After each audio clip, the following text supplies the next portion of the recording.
Good afternoon, everyone, and welcome to another social emotional workshop. We are here with Henry Ford Health, and we are going to be talking about prescription drugs. Lisa, we're so glad to have you back. Welcome and take it away. Okay, thank you. I'm happy to be back. So I just want everyone who's watching this to understand that we have done previous programs on addiction, and on Tuesday of this week, we did a program on opioids.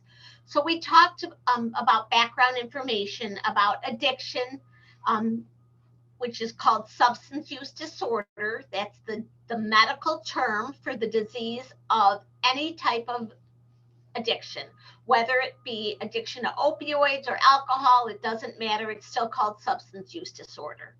So as you know, substance use disorder is highly genetic. We've talked about that. People continue to use despite negative consequences.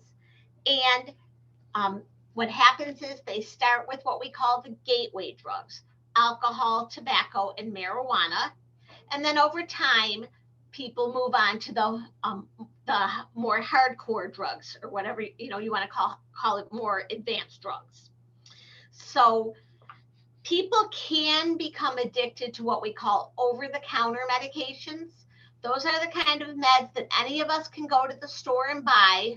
Any kid can go to the store and buy. So things like cough syrup and Benadryl, which we all probably have in our homes, are considered over-the-counter medications. Also, there's many sleep medications that can become addictive that you can buy over the counter. So people can become addicted to over-the-counter medications, but what we're talking about today is prescription medications or prescription drugs.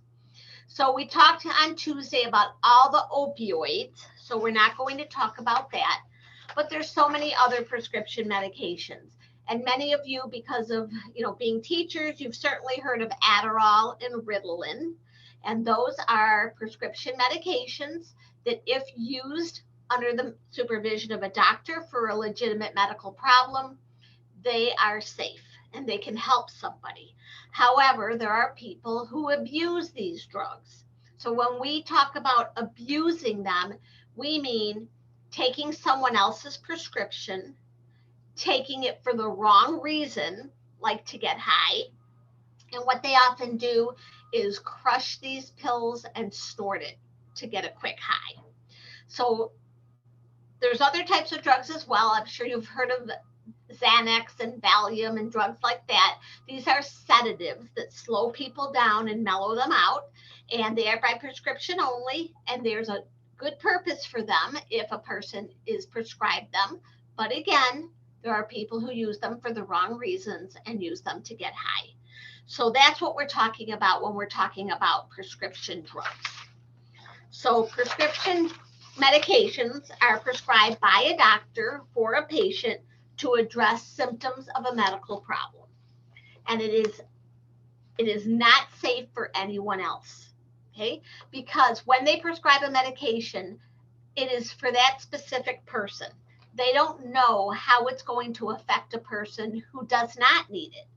And of course, when the doctors create dosages, they're doing it based on factors like the size of the patient, the weight, the age, and what other medical problems they have, as well as what other medications they are, to make sure that there's no interactions. So especially our students need to be told to never take someone else's prescription medication. Even if they seem to have the same symptom or the same problem, it could be very dangerous for them. And of course, it's also illegal to do that. It's illegal to take someone else's prescription medication when we're talking about these types of drugs. It's not illegal to take someone's amoxicillin if they have, strep throat. But when we're talking about these types of behavioral health medications, it is illegal. The other thing that we need to be really aware of is mixing these kind of medications with alcohol or other drugs could potentially be deadly. It could lead to an accidental death. So people who are taking these types of medications should not be using alcohol or other drugs. And very, very common for people who use prescription drugs to get high. So how does that happen? So people start by, experimental use, just trying it. And if they like the feeling, and many people do, over time, they'll need more and more to achieve the same effect. So again, their tolerance to the drug is increasing. So what happens over time is they need more and more, but what if they don't have access? These pills can be very hard to find, and they could be completely inaccessible. So what happens then? Okay, pretty scary, because then they're going to turn to other things to get them high. The other thing is, if they don't use, once their body is adjusted to the use, if they stop using, they're going to have very, very uncomfortable withdrawal symptoms. Okay, like shakes, nausea, nervousness, sweating, and all sorts of uncomfortable symptoms. And the only thing that will make those symptoms go away is to use more of their drug of choice, or to use something else. Okay, so they might use marijuana, they might use alcohol to make them feel better.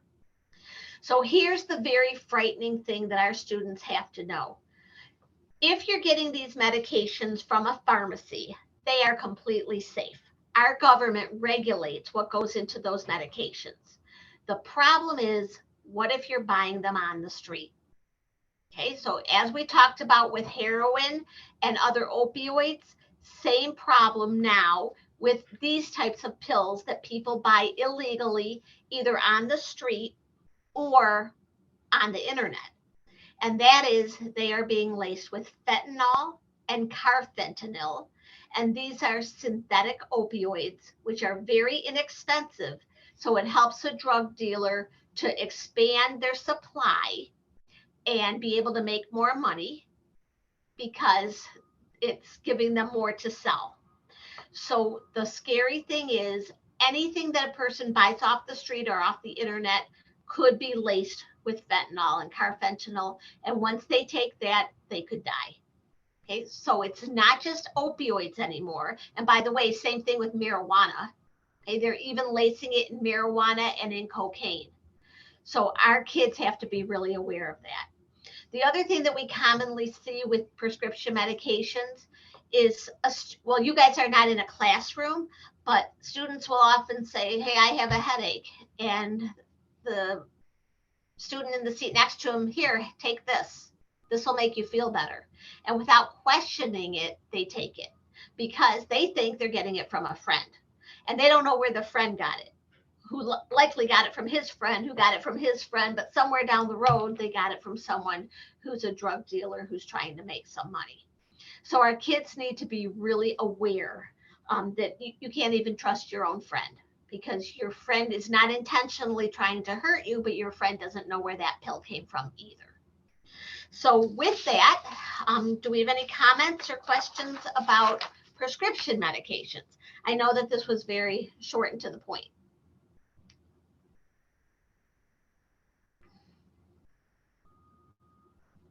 You guys have any questions or comments?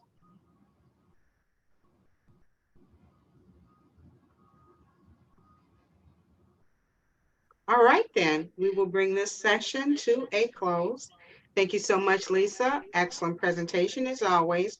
And thank you guys for joining, and everybody have a great rest of their day and weekend. Thank you. You too. Bye now.